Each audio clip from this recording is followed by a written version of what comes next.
decided that I'm going to divide the kingdom amongst you three. So how I'm going to do this is I want each of you to tell me what I mean to you and how much you love me, so that I can decide how much you each get.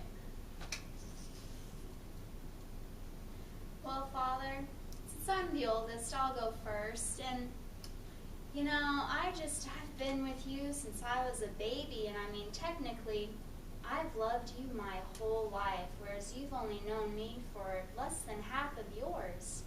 And I love you with all that I have. Every beating second of my life, at every breakfast, I eat my bacon, and I love you more than that bacon.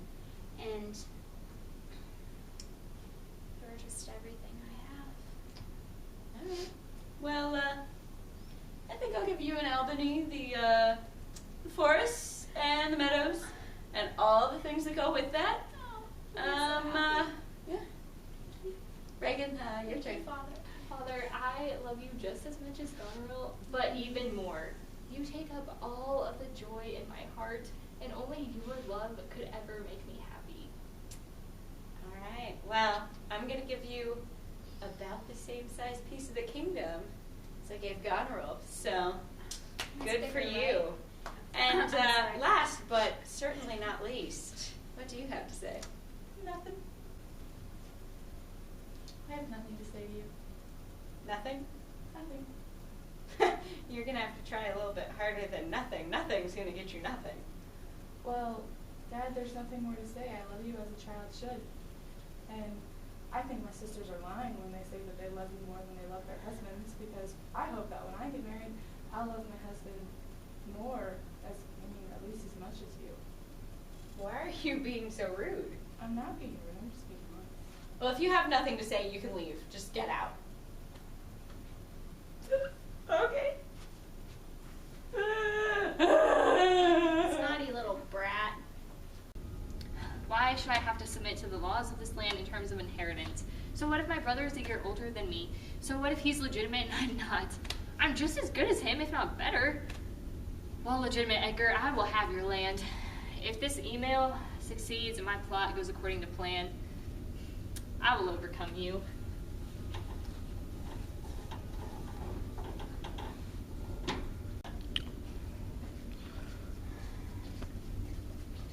Edmund, I'm just so tired of all this ridiculousness. I'm just so stressed out, son. I mean, Kent has been banished, and the king has given up all of his power, and well, what are you looking at? Nothing, Father. Why are you putting it away then? Dad, it's nothing. It's fine. If it is nothing, then you don't need to be hiding it from me, though.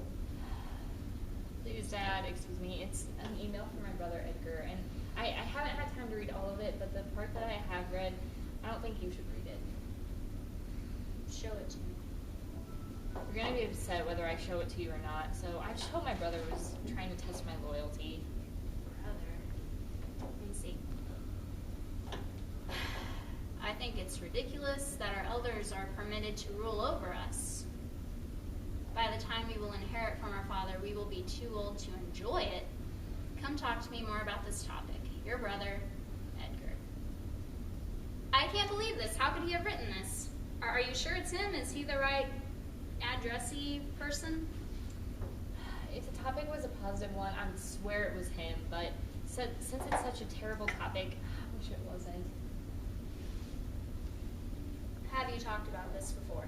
No, but I've heard him say many times that he thinks that when sons reach adulthood, they should be in charge of their fathers and their father's money. What a scumbag! Find him, I will arrest him. How despicable! Tell me where he is. I don't know, Father, but perhaps before you go chasing him down, maybe you should talk to him. Maybe he doesn't really mean these things. I think you should hide and listen to me talk to him about it. I can't believe he would do this to me. All right, go find him and talk to the guy.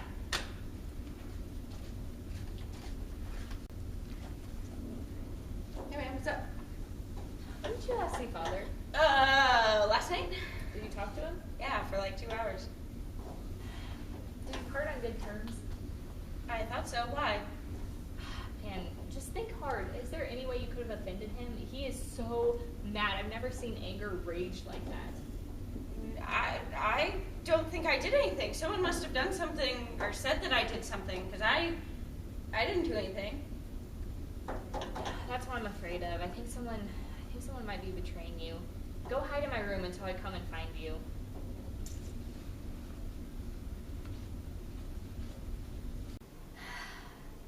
Dad just has to get his friends out of that house. Ugh! They are constantly loud and annoying and rude, and they just gotta get out of there. I'm not even going to talk to Father whenever he comes back. Ugh! Lear, those slaves of your daughters are being really rude. I thought they were being rude too. I don't know what's going on with that. I'll talk to my daughter and see what I can get figured out for us, because that's not okay. Yeah, not at all. Hey, Goneril, what's wrong? Father, your friends, they have to leave. They are being rude and ridiculous, and I can't stand them anymore. They have to go. No, they're staying here, and that's that. Fine. If you want them here, then I'm sorry, Father, but you have to go.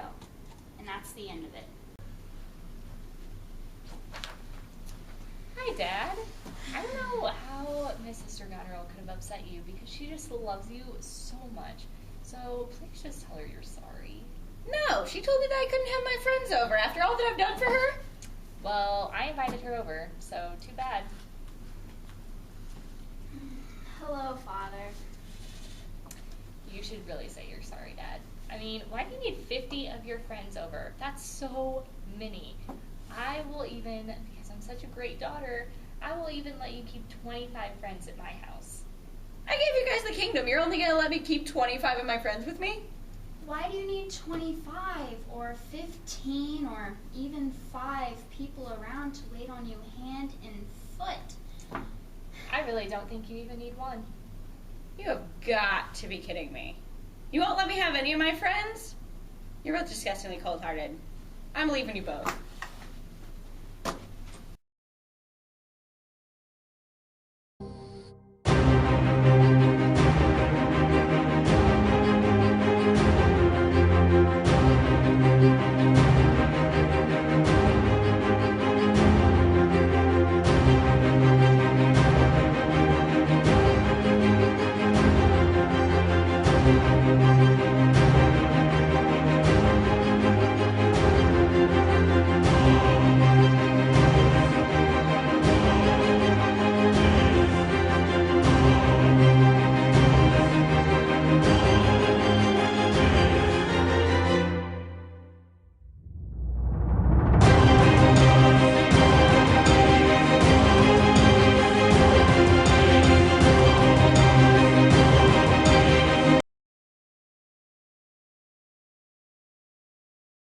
By far, my favorite thing about filming was when we did Act 3, Scene 4, which is where Lear just tears off his clothes whenever he feels sorry for the fool, and Edgar disguised as poor Tom. So that was by far my favorite moment.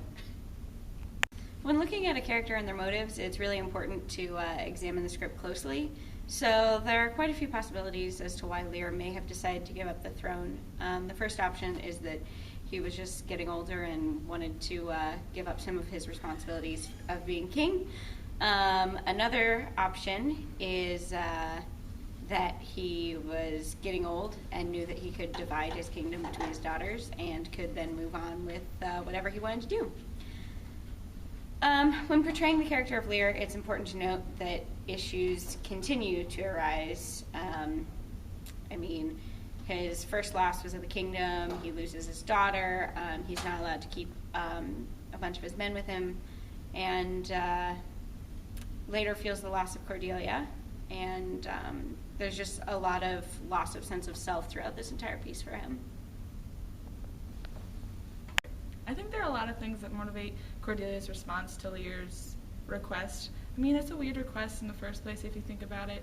I mean, you understand where you're coming from, but I think she believes her father's being ridiculous and he just wants the ego puffed up. she doesn't want to have to prove her love to him, which she shouldn't have to as a kid.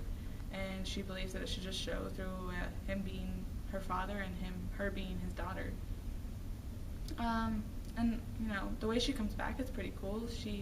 It's brave. No, she didn't profess it in the beginning. She's showing that she was the one that really loved him in the end, and she didn't kick him out. He kicked her out, but she still loved him. I think my favorite part about filming was probably, it's a tough decision, there was a lot of good, but I think it was the way she came back, and it was such an emotional scene, but it was really fun to do, and just to get to act like that. It was cool. Yeah. See, I think Gloucester was probably mainly just in a state of shock, because who has the cunningness to do something like that whenever Edmund betrayed his father, pretending it was all Edgar? The only example I can even think about with that would be like Mean Girls and their teenagers, whenever, Regina George does that thing with that book. But Edmund totally knocked that out of the park whenever he did that, and Gloucester was simply trying to protect himself, and why would he even assume Edmund would be being the bad guy in this case? Because he's so trusting of his sons, and then he's betrayed, and yeah. Definitely, whenever I got my eyes gouged out, it was awesome. What we did, we used Halloween candy, like the, like the gummy fingers and, toes and all that. We used the gummy eyes. And so we had to set up the blue screen, of course, so we could get the special effects in. But actually, Edgar, the guy who was playing Edgar, I love that guy. He started to eat the gummy eyeball after it was over, and it was just a hoot. It was so much fun. But I don't know, it was all so much fun. Like, whenever me and my frat boy son were trying to film that part, it was so tough to do because I'm from, a hick background, so I was using all these double negatives, and they're too sophisticated for me. I think my character Edmund, I think he decided to betray his brother Edgar because he knew that as long as Edgar was in the picture, he wasn't getting anything. He wasn't getting any money or any titles, whatever. All of that goes to the oldest son, and the oldest brother gets all the good stuff. Everybody knows that. And also Edmund was an illegitimate child, so he wasn't getting anything. And so I think that just really got to him. You know what I'm saying? Because if I had kids, I don't, whatever. But if I had kids, I would definitely treat them the same. I wouldn't want anybody telling me that my favorite kid was trying to betray me. Can you imagine how Gloucester felt? He was all what, my baby, my son? He's trying to I don't even know, do something bad. Character Edmund, he's got all these lovely ladies fighting for him. This girl wants his attention, and this other girl wants his attention, they're sisters, and I wish I had that problem, right? You know what I'm saying? So if I was Edmund, and I got to pick one of these two girls, Goneril, Reagan, whatever, I'd go for Goneril, you know what I'm saying? Because she's this older, take charge kind of girl, and she's cold as ice, because she murdered her own sister so that she could be with me. If that's not love, I don't even know what is, because I'm kind of a big deal, so it's whatever. Man, filming this movie was so much fun. There's so many great behind the scenes moments, the kid playing Gloucester, man, just what a hick. Love him to death, but he was just all over the place, kept laughing during all the scenes, and I was pull it together, man. But then I'd start laughing because he was laughing, and it was just this whole thing. And not to mention all the stuff that was actually in the movie. We had lots of fun times. My favorite part was when I got to deliver Edmund's first soliloquy. There's so much just anger and frustration directed at everyone. He's mad at this guy, and he's mad at this guy, and he's mad at this guy, and whatever. And he's this illegitimate kid. That's so unfair, and life sucks and whatever. But Edgar is he's the legitimate son, he's the oldest and whatever, and he just gets whatever he wants because he's the favorite, and then Edmund just gets shut out. It's not even fair, but there's just so much raw emotion in the scene, and I just really like it, so. Even more. I can't remember what I was saying. I think that's all it is. Fail. I only have one line. fine. Yeah. She's your favorite daughter. Right. Okay, yeah. no, she is. I Okay, lied. No. it's recording. Oh. You can leave. We're. Oh, son of a nutcracker. So, you can leave whenever you're ready. Peace out, suckers. Just got pants. Glad that's on camera. We're not really for real. Okay, ready?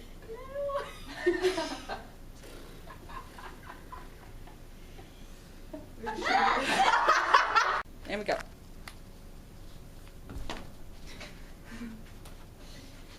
Oh, poop. She's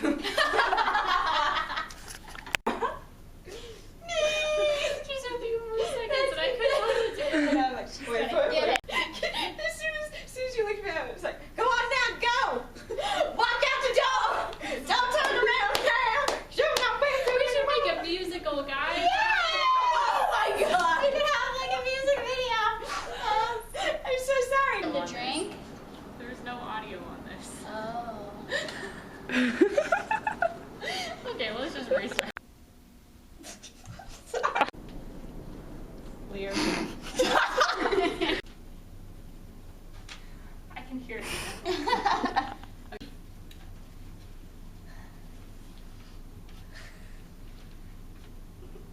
So sorry. Okay. The king has been banished. Hey, Brad. What's up, Edmund? Oh, you Just know came at Boy, show that to me. I need to read that email. If that's what it is. Good as him, if not better. Okay, there's someone creeping on her room. I'm so sorry. I just like saw her and I was like, alright. Okay, sorry. If it's not nothing, then why are you? And then the king has been The king has given up his power. If it's not nothing, then why are you hiding? Now it is. Okay. I mean, oh my gosh, do I look stupid?